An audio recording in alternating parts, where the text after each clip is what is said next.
नमस्कार। आज हम बात कर रहे हैं रॉबर्ट कियोसाकी की बहुत ही मशहूर किताब रिच डैड पुअर डैड के बारे में। हमारे पास इसका एक डिटेल्ड सारांश है और हम आज इसी के जरिए समझने की कोशिश करेंगे कि पैसे को लेकर अमीर और मध्यम वर्ग की सोच में फर्क क्या है। हाँ बिल्कुल। तो मिशन बड़ा साफ है। दो अलग अलग नजरिए हैं। एक पुअर डैड का जो कहते हैं भाई पढ़ो लिखो अच्छी नौकरी करो, हाँ पारंपरिक रास्ता। और दूसरा है रिच डैड का नजरिया जिन्होंने असल में पैसे और निवेश के वो सबक सिखाए जो शायद कहीं और नहीं मिलते। बिल्कुल। और ये किताब इसीलिए खास है क्योंकि ये उस फाइनेंशियल एजुकेशन, उस वित्तीय समझ पर जोर देती है जो अक्सर हमें स्कूलों में नहीं सिखाई जाती। ये एक अलग ही तरीका बताती है कि पैसा आपके लिए कैसे काम कर सकता है, बजाय इसके कि आप पैसे के लिए काम करें। सही। तो चलिए फिर खोलते हैं इसके कुछ अहम विचारों को। पहला सबक ही थोड़ा चौंकाने वाला है।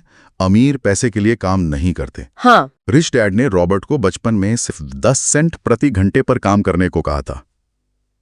अजीब है ना? हाँ। मकसद था कि वो रैट रेस को समझ सकें, मतलब वो चूहा दौड़। हाँ, वो चक्कर जिसमें आप बस अगली तनख्वाह के लिए जीते रहते हैं। बिल्कुल। और यहाँ बात ये नहीं है कि नौकरी करना बुरी बात है, नहीं। मुद्दा है कि क्या आप सिर्फ पैसे के लिए उसके गुलाम बन गए हैं।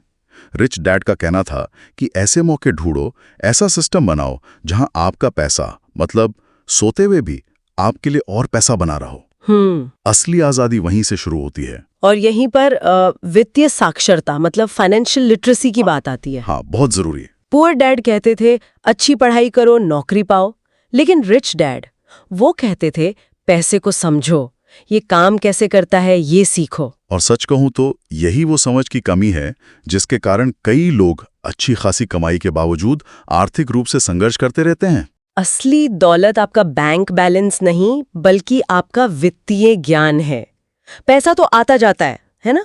पर ज्ञान टिकता है और बढ़ता है। फिर आता है इस किताब का शायद सबसे फेमस कॉन्सेप्ट, संपत्ति यानी एसेट्स और देनदारियां यानी लायबिलिटीज, इनके बीच का फर्क। हाँ, ये तो कोर है इस किताब का। अमीर लोग संपत्ति खरीदते हैं, मतलब ऐसी चीजें जो आपकी जेब में पैसा डालें। हाँ। जबकि बाकी लोग अक्सर देनदारियां खरीदते हैं और कई बार तो उन्हें संपत्ति समझ बैठते हैं। बिल्कुल। और यही सबसे बड़ा कंफ्यूजन होता है।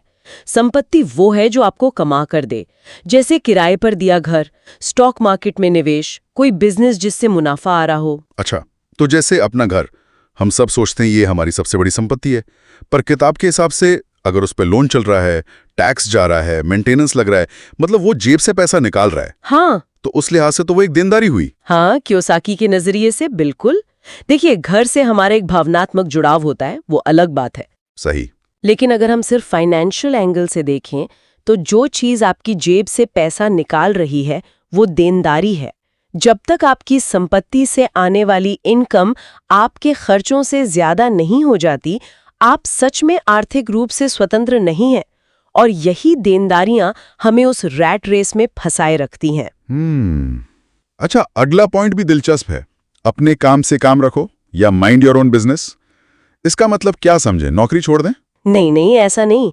नौकरी करना ठीक है, खासकर शुरू में, उससे आपकी जरूरतें पूरी होती हैं। अच्छा। पर कियोसाकी कहते हैं कि नौकरी के साथ साथ अपना बिजनेस यानी अपनी संपत्ति वाले कॉलम पर भी ध्यान दो।